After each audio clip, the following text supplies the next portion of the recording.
Hello and welcome back to Coffee and Kurosawa, the friendly film crit podcast. I'm your host and resident film fanatic, Ben Filipkowski. And I am Farrah Sarpkaya, a person who loves film, but like in a super chill, literally any excuse to watch this movie sort of way. And this week, we are watching The Godfather. Directed by Francis Ford Coppola from a script from Coppola and Maria Puzo, based on Puzo's novel of the same name, The Godfather is one of those big classic movies that looms large in the pop culture, and for good reason. Released in 1972 by Paramount Pictures, The Godfather is the story of the Corleone family, particularly prodigal son Michael Corleone, played by Al Pacino, and his father, Don Vito Corleone, played by Marlon Brando.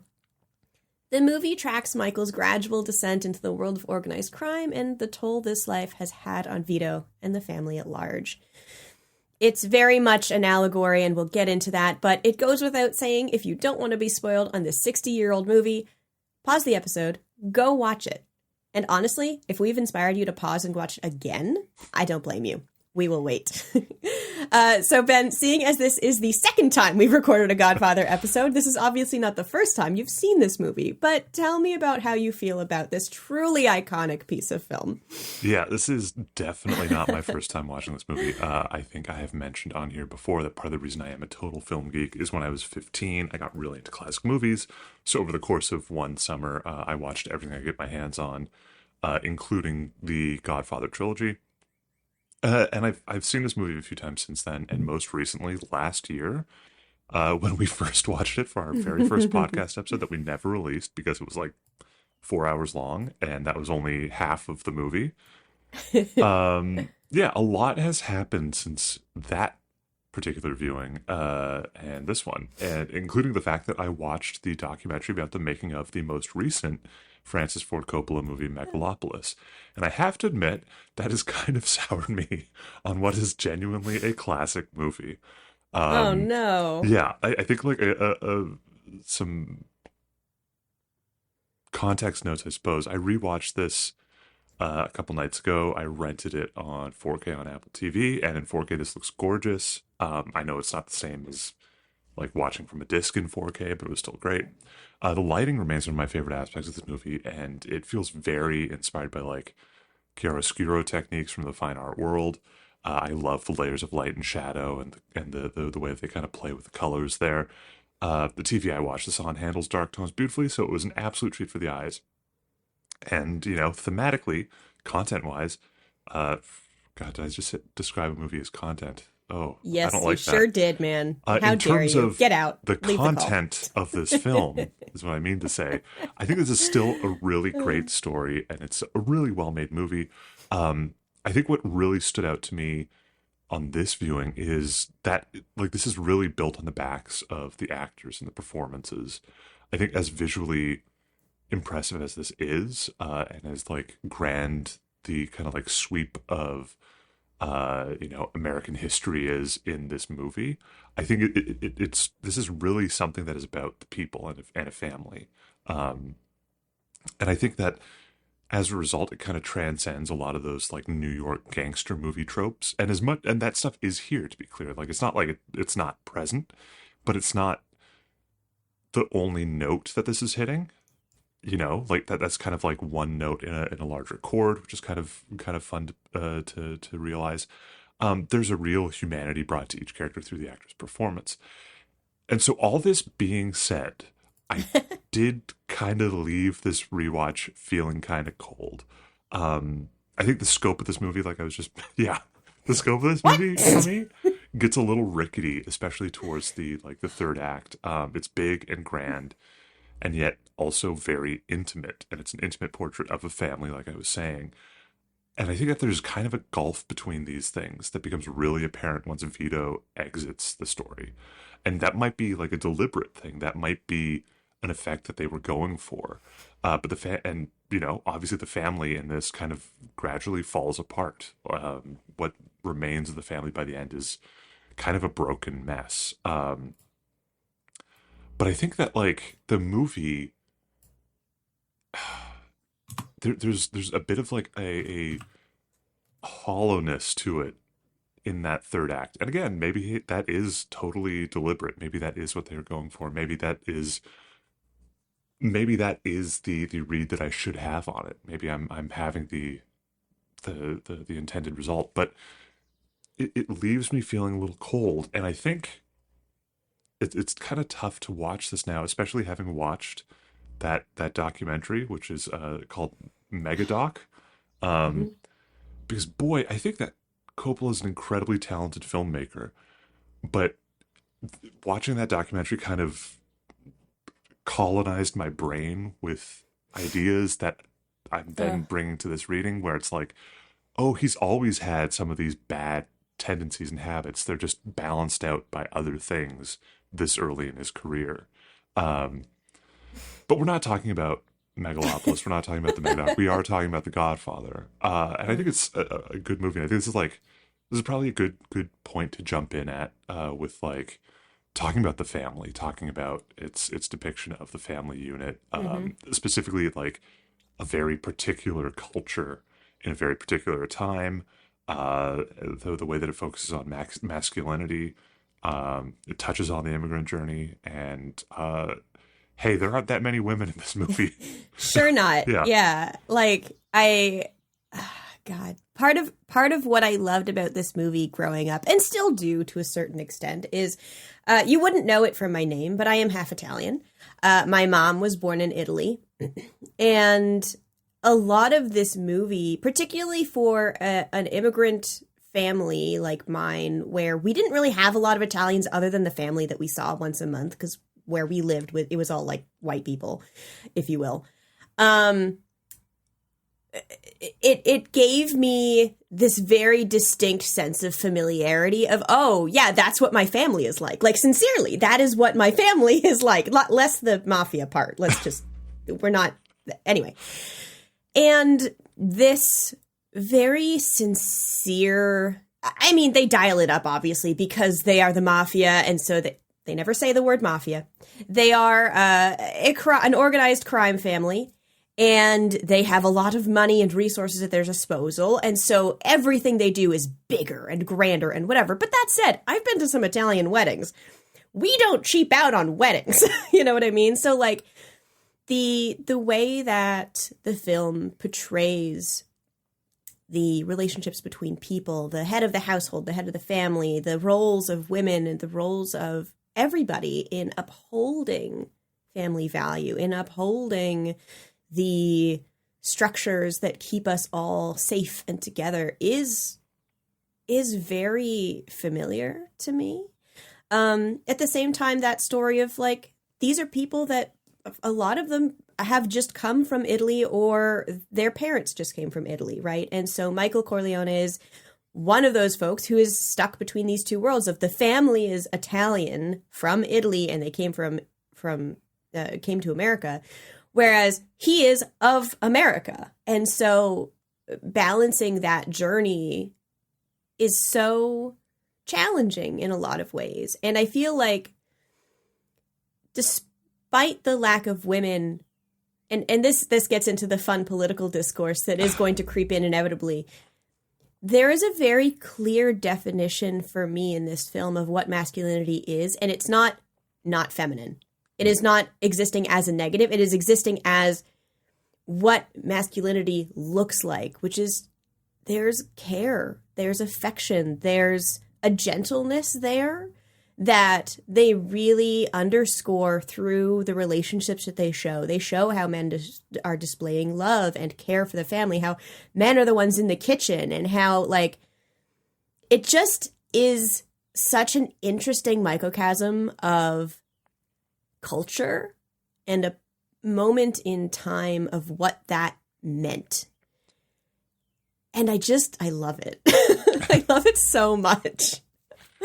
Yeah, I think this movie is really good at making you forget that the characters you're rooting for are an organized crime family. It's really effective at making you kind of lose sight of that.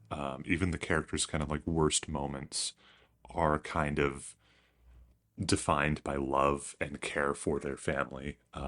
Michael, a lot of his worst moments are defined by very explicit love for his and protectiveness of his brothers and of his father. that kind of connection. And I mean, like, I think the most brutal violence is probably, and spoilers, is probably Sonny's death, or Uh, not Sonny's death, yeah. the beating Sonny gives to his loser brother-in-law.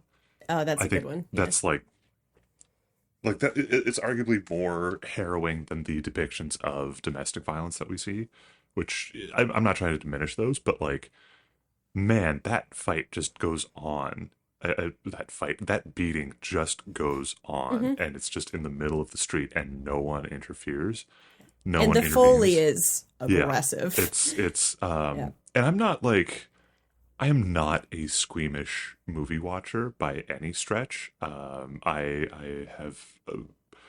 I mean, it's not like I'm going out of my way to watch like the goriest slasher movies or anything, but hmm I'm not. I don't really get bothered by things that much, or historically haven't.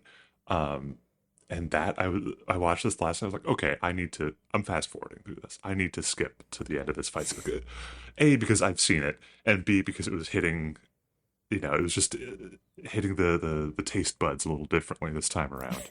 No pun intended. Yeah, and yeah, I think that like it's a really remarkable, and I think I said this in our original recording a year ago. But the movie plays a trick on you. It really Mhm. does get you to root for this family who has ingrained themselves into some of the seedier and shadier sides of society.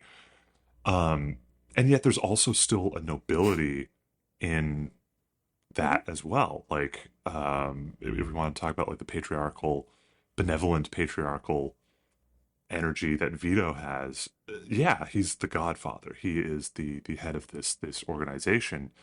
Uh, but he also is like, well, no, we can't sell drugs. Like, we're not. That's bad. That's dirty business. We're not going to get involved in that.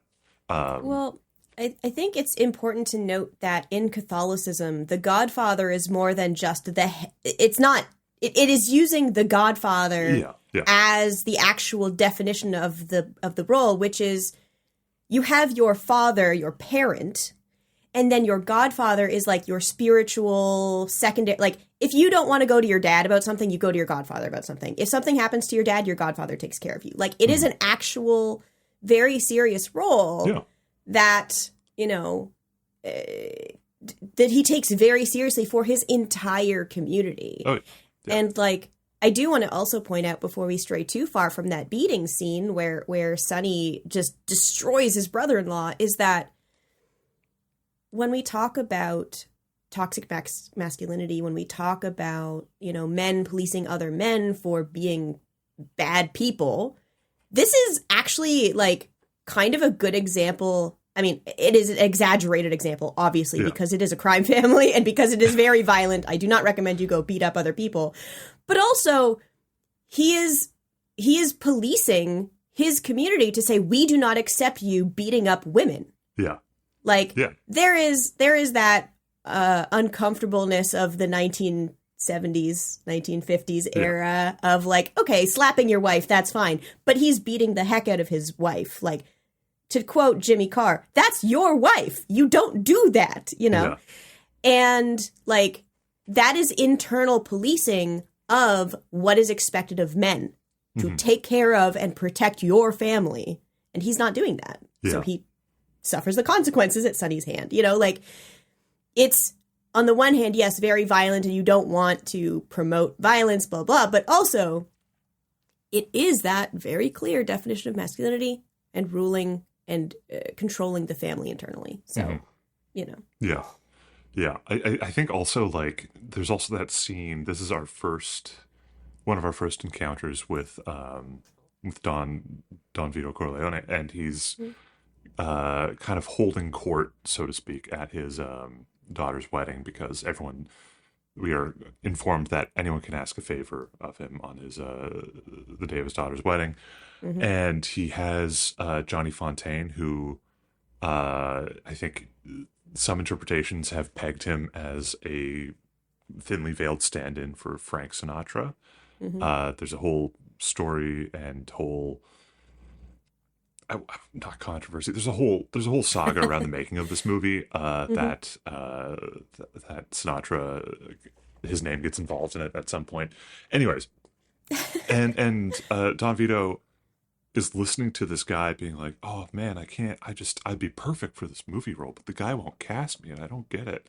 Oh, boo hoo! I'm so sad. This sucks. This is bad, and I don't." He's basically just whining, like he's Mm-hmm. complaining and complaining and complaining, and you know everyone's entitled to their complaints, but I think Vito's patience is tried, and he stands up and shouts like, "You could be a man, like Mm-hmm. you could do something about this." Yeah.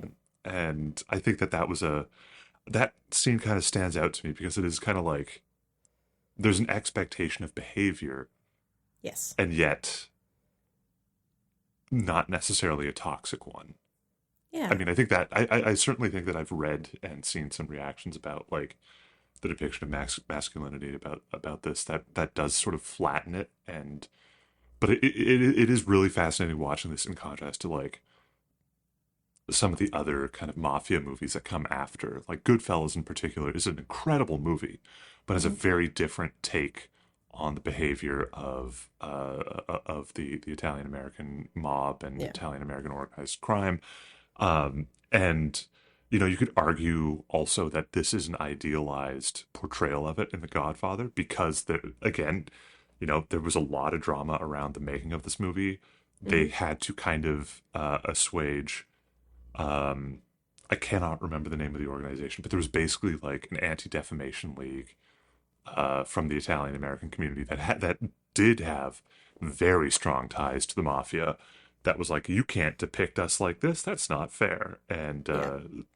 yeah. Anyways, so and anecdotally, there are all those stories about how this film has shaped self-perception of people within this Mm-hmm. criminal community.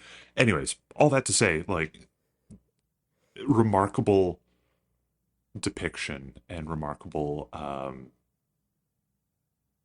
just a really interesting thread in this that Yeah. I definitely did not pick up on last year I watched this or any of the other times. Well, I mean, we have in that same scene, the coroner comes to Don Vito because his daughter has been violated Mm, by some American boys. yeah. And he's begging the Godfather to kill these boys.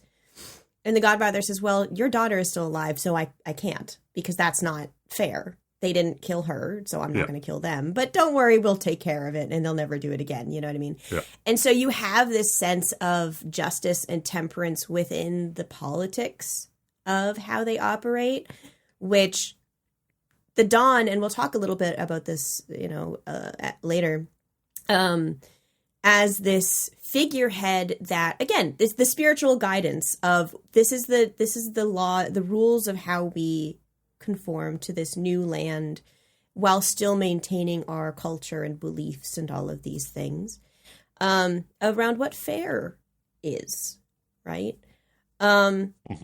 And that the Dawn has that consistently. And then as we lose some of the balancing actors, as we lose the Dawn, as the rest of the family kind of starts taking over as he gets older, we start to lose that as they become a little more, dare I say, American. And it's a fascinating shift from the values that they held in the old country, and now that they are here in the new country, how does that evolve to suit and to fit into this new world that they have found themselves in? Yeah. Well, there's also a generational thing there, which is Yeah. really interesting and fascinating. Which I mean, you've touched on here, but Yeah. the kind of conflict between the families is driven by the fact that Vito is kind of old fashioned compared to everyone else, and Mhm. I mean, you get uh, like all the kind of like antagonists and villains are representing this new generation who are willing to get into these areas of operations that are less honorable, less focused on a community. But I was also just thinking of it's Clemenza who when the whole like war is kicking off, Michael's like, boy, this is bad, and Clemenza's like, you got to do this every 10 years. Like every 10 years, you kind of just have to have a big dust up.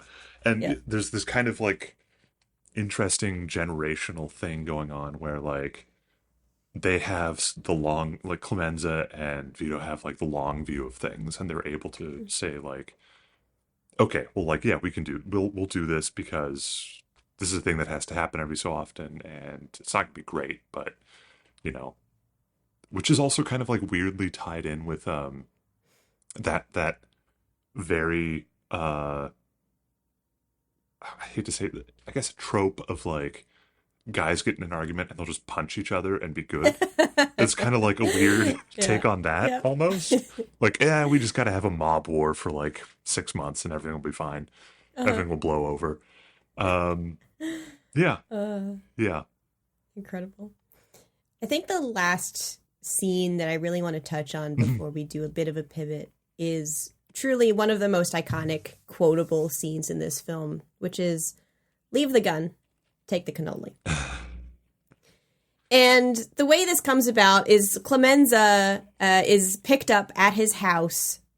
So you see his wife, you see their cute little suburb, all of these things. And his wife, as he's walking out the door, says, "Don't forget the cannoli." The accent is coming. I knew this would happen. So he says, "Don't forget the cannoli." And he comes out into the car, and they end up, he and his partner assassinate this guy to, clean up house, if you will. And they have picked up the cannoli on the way. Yeah. And the instruction is exactly that. Leave the gun because we don't want the gun tied to us. Take the cannoli because my wife is going to kick my butt if I don't bring this cannoli home. And this egregious act of violence couched in this very domestic, like, I'm not worried about this thing that I do, this very violent aspect of my life, but I am worried about what's going to happen if I forget the cannoli. My wife, it's the big fat Greek wedding of it all, of like, men turn the head, but women turn the neck. You know what I mean? Like that's the kind of vibe here. And we see that over and over again, that even though there are very few women, there are so few women in this movie that have literally any lines. There is still a very, there is a presence around where you see women, you just very rarely hear them. Mm-hmm. And they are very much part of the ecosystem of the family, even if they are not a part of the film, because that's not really the point of the film. And I find that, again, that depiction of the man's role in the family as very interesting to me. Yeah. Yeah. So. This is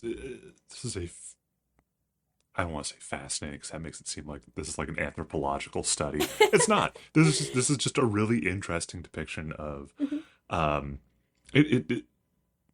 of a culture, of a time, and of a family unit. And I think that's the thing that stands out to me about this and that draws me in. And I think also, like, it's really interesting to watch this in kind of like comparison or in contrast with the movies that follow it in the same genre, because of how they are influenced by The Godfather and in turn respond to it or kind of like push back on it. All that's really interesting to see, because my mind keeps going to Goodfellas, which I feel is like the other big kind of mob movie, which could not be more different in its depiction of this sort of organization and the family that kind of it's built around. What in particular stands out to you? Because it has been a hot minute since I watched that movie. Oh, just like the sheer the violence, the very different depiction of masculinity. Like there it's definitely like a lot more of that toxic masculinity going on, I would say. And just the like I would say like the kind of misery. Like, yeah, you've got the good life, but also time keeps going and things keep changing, and the good life might not last very long because someone might come up through the ranks who just doesn't like you anymore, or Mm. something might happen and you're just on Yeah. the chopping block. I don't know. It's just an interesting compare and contrast. Um, Mhm. yeah, we should watch that movie for this at some point. We should. Yeah, Yeah. So speaking of women, which we kind of were, yeah, what I really would love to pivot to is Kay Adams, played by Diane Keaton, mm-hmm. and the way that they leverage color generally in the film, but specifically for her. Mm-hmm. Because as we mentioned, they don't talk. Women do not speak a lot in this film. Kay Adams, who is Michael Corleone's girlfriend turned wife eventually in the film, and Connie Corleone, who gets married, and she is the sister Yeah, of Michael. The way that they tell Kay's story throughout the film, just using color and how she is dressed and how she is set in scenes with color, is absolutely delightful. So when we first meet Kay, it is in the first scene. They are at the wedding. Michael is in his formal military dress uniform. Kay is in a beautiful red dress with polka dots. It's delightful. And she's introduced to the family. She's very chatty. She's very cheerful and like, oh my goodness, this is, because she's like just the most white lady in the whole world. yeah, And she has been brought into this Italian family. And from someone who has brought a white man into my Italian family, it's a lot. I know that. And so we see her go from this bright, vivacious, colorfully dressed woman.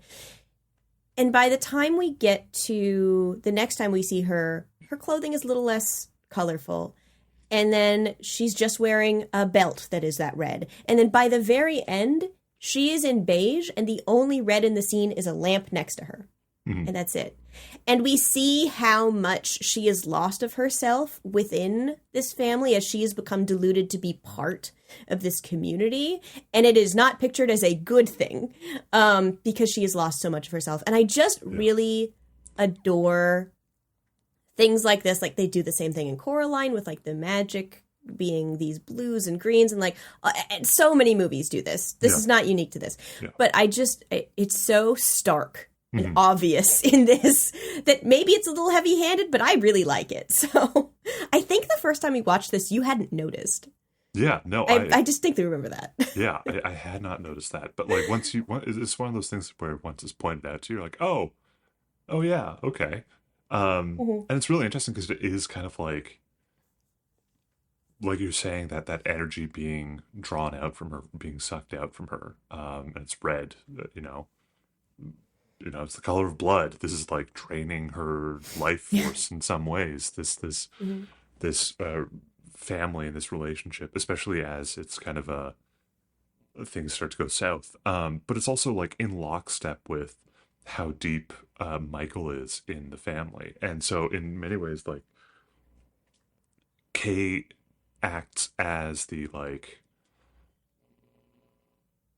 kind of indicator of where his soul is at any given time. Because I think like ultimately this is a movie that's concerned about the soul of Michael Corleone. Like he's trying to do the right thing and help his family and protect his family, but there's a point where it becomes he gets in so deep and things just keep getting worse. And so Kay kind of externalizes a lot of his own kind of dissent, I would say, the loss of his, happiness, his soul, his vivaciousness, and it is so clearly illustrated by the kind of like gradual muting of the color, and then it's eventually entirely external to her. That's really, really, really cool little thing that they're doing there. Movies are good. Movies are real good. One of the things, too, that's notable in that is that she is of the New World, right? She is a, multi-generational American, we get the sense. Her family has been there a long time. She's very much an independent woman. She gets a job later on as a teacher, that sort of thing. Yeah. And Michael is so desperately trying to cling both to his dream of not being part of the family, because he is not destined to be the head of the family. He inherits it because he must. And also trying to reach out to this new world and hold on to the old world and try to manage as everything is changing. And I don't mean this in a bad way, because she is not of the traditional Italian culture of the man is the head, but the woman turns the neck, she doesn't have that same understanding of what that relationship, I'm using very heavy quotes here, should be. Yeah. And so she is holding on to who he was without the, I am the rudder that steers this ship a little bit. Yeah. Which I think is a very interesting take on, again, women don't talk a lot in this movie, but they drive a lot of things, and she doesn't. And it's not technically supposed to be her job, but within the context of this culture, that's her job, and she doesn't do it. Mm-hmm. Not in the way that, we are shown in the film to be effective, at least. Mm-hmm. And so, it's such an interesting dynamic that he is looking to her to be kind of this moral compass that his mother was for Don Corleone. And she's not in the way that he is hoping her to be. Yeah. And so instead, he is trying to take and take and take from her. And it's just draining her, like you said, of all of this color and vivaciousness, and until they are two separate people in a house, and the doors literally close on him as she is standing out in the hallway, that little mote of red. And I think she's the last person we see at all, or she is the last person we see until the doors shut on Michael and the others kissing his ring. So, like, she's still such a central piece. Yeah. But she's been shut out, both literally and figuratively. Yeah. And I know we're talking about the first movie here, but speaking about, like, the broader trilogy, her arc is just the gradual breakdown of their the further breakdown of their relationship in the second film. In the third, she is not, I don't think she's in it a huge amount.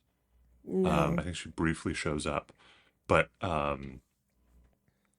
there's a lot of, like, Michael's son is explicitly, like, on his mom's side and saying, like, you really tore this family apart. I'm gonna go be he's going to, like, music school to be an opera singer, I think, in the third movie. I've seen the third movie like twice. It's not my favorite of the I don't even know that that's a controversial opinion. No. I don't think I like the second movie as much as I like the first one. I think everyone loves. I don't think that's Part controversial. 2. I don't think that's controversial. Godfather Part 1 is like the pinnacle, is like classic. It's the peak of it. Yeah, I think it's the peak of it.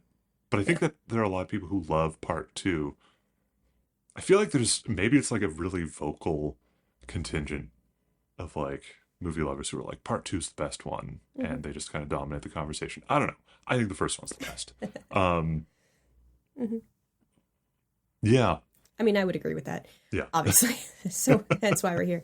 But I kind of to broaden color in the film, like, Kay has this she is the color in the film often just comes from Kay. Yeah. Everywhere else, we do get just this very muted, all the men are in dark suits or brown or tan or whatever. Like, the sets are mostly this kind of gritty, dark kind of almost a film noir kind of vibe the whole way through. The wedding is very colorful. Any of the celebrations are pretty colorful. But, like, yeah, the mutedness, I think, to your point of early on, where this film is really carried by the actors and their vivaciousness, like,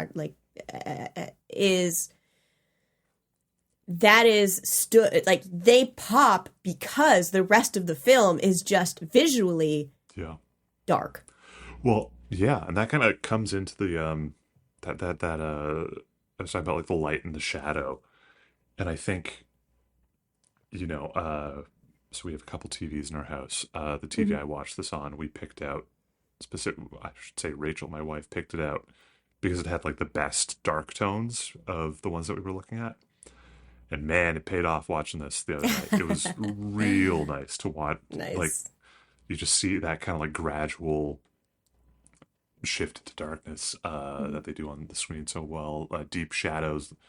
And it really starts in a very like chiaroscuro influenced intro. You've got Bonacera speaking to Vito, and they're both in heavy shadow, just like really dramatic, stark images, like very painterly. I loved it. I don't even know if it's necessarily reflective of like a deeper theme of the encroaching darkness of this kind of like changing of the guard. But one thing that did stand out to me actually is that the movie actually does get brighter, weirdly enough. As much as colors leached out of it, things are a bit better lit going on. Things happen in broader daylight more frequently towards the end of the movie. The whole final sequence of assassinations on the different mob rivals carried out in broad daylight on Sunday, no less, during the baptism. Confirmation, baptism. And I thought that was really interesting and kind of like a nice inversion as opposed to like kind of like the encroaching modernity of the world. Like everything is brightly lit. Everything is visible now. The future is here and we're out of the darkness of the past. And yet it's grimmer than ever. It's more brutal than ever. And we've kind of like left some of the honor of the darkness and the shadows in the past. Yeah. Yeah. I mean, it's interesting you say that because there is a moment fairly early on, I'd say in the first maybe third of the film, where the Don's wife, Don Corleone's wife, chides her sons for talking business at the table. It is one of the only lines she has in the entire film. And Sonny listens to her. Like, you do not not listen to mom. Like, you don't, that's just not done. Yeah. But he doesn't listen to his sister Yeah. when she says the same thing. Yeah. And I think that, and the sister obviously born in America rather than back in Italy. Yeah. And I think that new generation versus old generation is reflective here as well. Yeah. Right. I feel like I'm digging real deep in for this, but it brings me such joy. Yeah. I think it's there. Like, yeah, the new generation doesn't have, again, that strict hierarchy of you listen to the women when they tell you something because they know they are the ones that turn the head. But by the time we get to the end, it is public.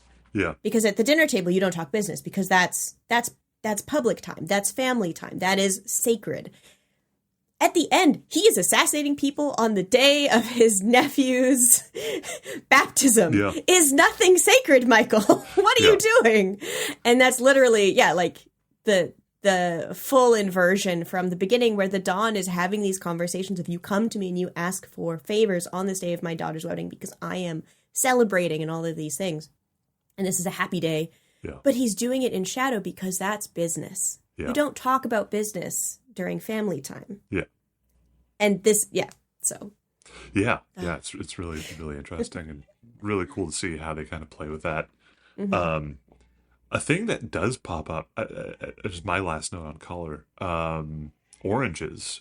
Oranges are kind of like present in a lot of these scenes where characters are either attacked or killed or die, particularly Don Vito. But I tried to like look for some sort of pattern in it, and I don't think there's a real pattern other than like they needed some more color on the screen. But like the association winds up being there just because, like whether it was a deliberate choice or not, it's I certainly think that the orange is spilling out when he's shot on the street, when he's put into hospital there initially. I think that and when he's in the little their garden and he has the stroke or the heart attack with the orange slices, and he's playing with his grandson.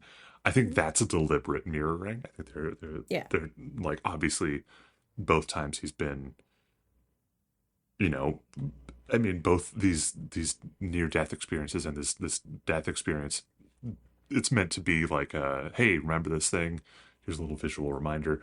But yeah, I think that little pop of color is really fascinating. And I don't know that you could really find a deeper, like, yes, the oranges symbolize death, but they are certainly associated with it in this movie, even if there's not like necessarily a deeper understanding or meaning there. Yeah. I mean, I'm sure I could put on my English degree hat and find some theological reason that oranges are a thing that we care about here, but I'm not going to, because that's unnecessary.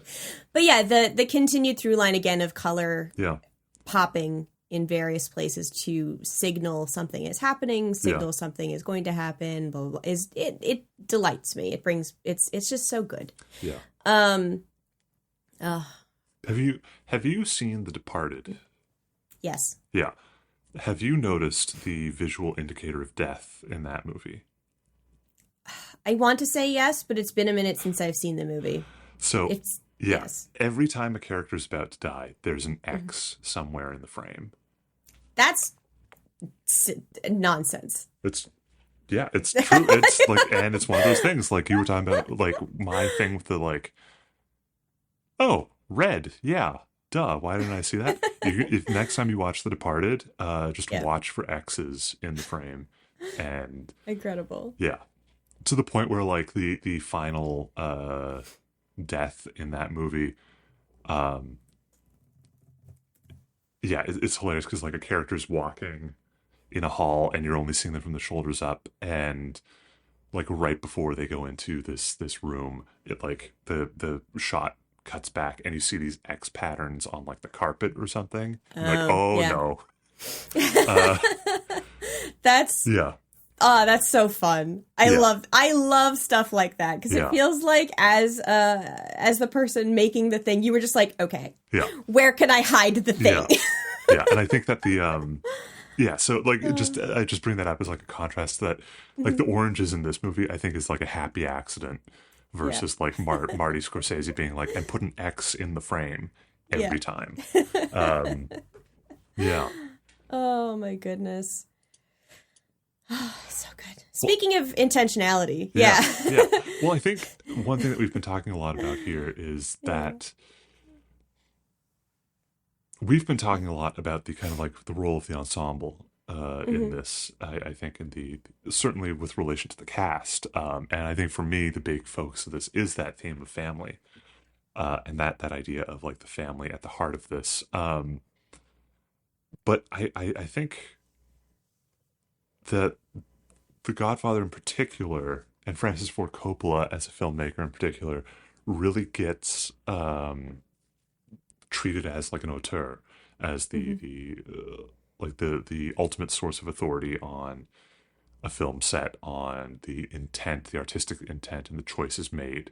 Like, it's one of those things where like you watch like a Christopher Nolan movie, you watch a David Lynch movie, and you're like, oh well, yes, of course they're the genius behind every decision that's made. But I think David Lynch and Christopher Nolan would also be people saying like, hey, like no, like we work with a lot of people. Like there are a lot of people involved in creating this. But yeah, the auteur theory is again that older notion that like the director is the ultimate source of creative intent and creative direction on a film. And I think that is held largely true for the Godfather movies, but I would really argue that you have so many choices being made by the cast that I wouldn't really fully attribute all of this movie's overall like creative success to Coppola. I don't want to discount him, but I mean, that's the joy of making media with other people, right? Is that you get perspectives in how a line is delivered, in whether or not the Don is holding a cat in the first 5 minutes of the film, on how, how Michael holds himself in front of the hospital versus how he holds himself at the wedding. Like, there are so many aspects that even if a director is like, I want you to do it this way, the actor, the set designer, the whoever puts their fingerprints on their part of the film. I mean, like, not to go all corporate on us, but like it's how companies are often run, right? You have the CEO at the top of the corporate structure to be like, this is kind of the vibe. These are our goals. And then everybody else beneath that executes. Yeah. But they're doing it their way, right? Yeah. And I think, I don't know, like... Yeah, and... Yeah. Yeah, to run with your analogy, only insane people think that the CEO is completely responsible for every element of a product or service. And there are a lot of people who seem to think that about some notable CEOs in the world today. But one of the things that we've kind of like highlighted in past movies we've talked about is we love seeing that kind of like collaborative energy come to life, especially on something like Star Wars, where you have so many people contributing to a finished product. I think Coraline, we talked about how there's just so much artistry in every element, and creative decisions are being made at all times by all the people involved in something. It truly takes a village to make a movie, and making movies is hard. It does not just happen because of the force of will of one person. No. That can certainly help push things along, but and I guess I'm talking about this because I can't get away from the fact that I watched Megadoc and I was like, oh boy, yeah, some of these criticisms of Francis Ford Coppola I've seen over the years do feel valid. There's a stubbornness and indulgence or a propensity for self-indulgence that you can see the roots of in this. Like, Michael's entire foray to Sicily, I'm not saying it's, like, completely self-indulgent, but it goes on a bit. Whereas, like, the interesting things are happening with the family at home. Yeah. I think that there was, like, such a focus on... I don't know what I'm trying to say here. I think I'm just kind of speaking more broadly about Coppola in general, because, I really enjoy, and I can't believe this is the name of the movie. This is how I title the movie. Francis Ford Coppola's Bram Stoker's Dracula. Love that movie. Making it was apparently a nightmare for nearly everyone involved. Coppola had a crazy effects budget and threw a conniption at the effects supervisors and fired them and hired his son to do the effects instead. And the effects are really good in that movie. They're good, but they're good because they're different. They're creative. And I was like, okay, well, like, maybe that's a case, like, maybe this is a case of, like, the auteur is correct. He had a vision for it, and this delivered on that vision. And then I watched Megadoc, where he has his producer on this thing that he himself is funding. He has a producer, an assistant or a producer talking with the effects supervisor on this effects-heavy epic film that Francis Ford Coppola is hell-bent on creating. And they're saying, look, Francis, it would be dramatically cheaper for you to do the effects this way. And we can deliver what you're looking for. We know we can do that. Yeah. And he's like, no, I think we should do it this way. And they're like, just cuz. Okay, but it's going to cost like X number of millions of dollars more. And he's like, well, I guess I'll just have to find the money then. That's, and that's what the creative spirit is. Like, he goes, it's just like the turtle in the shell mode. It's frustrating to watch. Especially because, like, watching that movie, you're like, this was your vision? That's wild. So I don't know. I think, like, this is maybe this is the thing that gives Coppola the auteur license. This is such a hit, and the sequel is such a hit that, like, people stop saying no to him. People stop pushing back too hard on him, especially after, like, Apocalypse Now, which was also a nightmare to make. People really stop pushing too hard on what he's trying to do. And I think, like, you watch some of his later movies, like The Godfather Part 3, I don't think it's a poorly made movie. I just don't think it's anywhere near as good as the first two. Like, No. not even close. And I don't want to keep being that guy, but Megalopolis, boy, that's a tough movie to watch. I mean, the thing too, because I don't want to deviate too far from The Godfather. Yeah.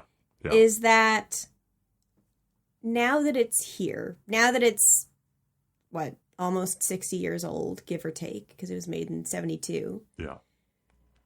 This film exists in our culture as kind of a, you know, a zeitgeist, whatever you want to, whatever word you want to use to be like, this was a big deal, and this has had very similar effects on, you know, things like The Goodfellas or like mob movies just in general, on the Italian perception of culture in America, whatever you want to, like, it's a very death of the, what I'm getting at is the death of the author, right? You put out this thing, and I think David Lynch and Hayazaki and Kurosawa, all three of them that I know, I mean, there are many, but those three in particular I've seen quoted to be like, I'm not going to explain the thing. You got the thing. You get what you want from it. I did what I did. Go forth and get what you want from it, right? Yeah. And you can't control the thing that you have created once it is out in the world. Yeah. Like this podcast. We can't control how you lovely humans listen to it and what you get from it. We just know what we put into it, and that's lovely. And the... kind of like I said with the oranges, like I could probably go and look up all the significance in classical art of the orange and Italian Renaissance painting of the orange or the color orange and art theory and all these things. I'm not going to, but I could. And that he could have had some meaning behind it, but also, do I care? I don't know. Probably not. Maybe I do. But like everybody's going to take something different from that. Yeah. And honestly, every time I see something, this like, I just recommended a book to a friend called End of the Alphabet. It's absolutely fantastic. Everyone should read it. And it's, you know, every time I have reread that book has been at a different point in my life, and I get something different from it. It makes me cry every time, but that's beside the point. It's and the same is true of movies, and the same is true of this movie, because I don't care what Coppola meant. Yeah. I care about what I got out of it as the consumer of the thing within the context of, within the context of we are all human and we all share stories. And this is partially how we, you know, get to know each other in our communities. And that's beautiful, but you can't control how other people are going to perceive your thing. Yeah, no, certainly not. And I guess like what I'm focused on here is the idea that like this is the thing that makes one of the things that makes Coppola an auteur. This is one of the things that makes him, he's treated with that thing of like he is the ultimate artistic the final artistic say, the final creative voice on all things The Godfather. Simply not true. We know it's not true from the making of this movie. It's so well documented and well mythologized at this point that we know it's not true. And I guess it's based on a book. So, it's based on a book. So, like... And then they hired the author to co-write the script. So, and then you have actors coming in and making their decisions. You have other creative folks coming in and making their decisions. And I guess what I'm getting at is that it's tough seeing that kind of like the current thing of like, yeah, sure, he's the auteur, but it just didn't work in this other movie. It falls apart. If that's the case, it falls like this other movie falls apart. And I guess what I'm not really sure what I'm trying to say here, other than I see the roots of some of those inclinations in this movie. You know, it's here, it's present. That doesn't mean it's bad, but at some point, when your collaborators stop being collaborators, you lose something, I think. You want me to really pull it back for you? Is right now, it's 2026. It's June. We're recording in a time where AI is infiltrating so many parts of media, including film. And you have a lot of big names being like, oh, AI is great. You can use it for this and this. And I'm like, but at what cost? Because let's say I'm a director and I have a very specific vision of what I want to see. And I can sit in front of a computer and I can very diligently write my little prompts and be like, oh, I want this exact thing and I want this exact thing and this blah, blah, blah. You have a computer that is designed to follow your directive to the letter, piecing stuff together. That's not collaboration. That's just you telling a computer what to do. Yeah. Right? And without that collaboration, it does not come alive for me. Right? And if you are having AI actors, quote unquote, you will do this facial expression. Your eyebrow will go up 16%. You're micromanaging to a point where it is literally just you using this technology to put precisely your vision on a screen without any kind of feedback. That's not, that doesn't, I don't know, that doesn't feel good to me as a consumer of media or as an actor or as a writer or as insert all of the random hobbies that I have collected over my 36 years on this earth. Like, that doesn't feel like creation to me. That just feels like I need to control everything and you will listen to exactly what I have to say. And it's just, ugh. I have opinions. Yeah. Yeah. But the auteur really does, it feels like if you go too far down that rabbit hole, all you're looking for is people to follow orders. And there's no collaboration in that. And so much of storytelling from the very beginning of storytelling, when we were drawing stuff on walls or doing silly little puppet plays on the side of a forest or whatever, is collaboration. Isn't you interacting with an audience, with your peers, with whatever. And that's what makes it so delightfully human and alive. And then you just have this. Anyway, I'll stop. I think that there's, I don't really know where I was trying to go with all of this auteur theory stuff, other than, man, go watch the Megadoc. You will dramatically. If ever you have imposter syndrome, or if ever you feel like movie making is pure magic and they only do good things, I think that documentary will reveal that making movies is really hard. And it truly takes a village, and that ego can ruin a lot of things. Absolutely. Maybe that's where I'm trying to go with it. Yeah.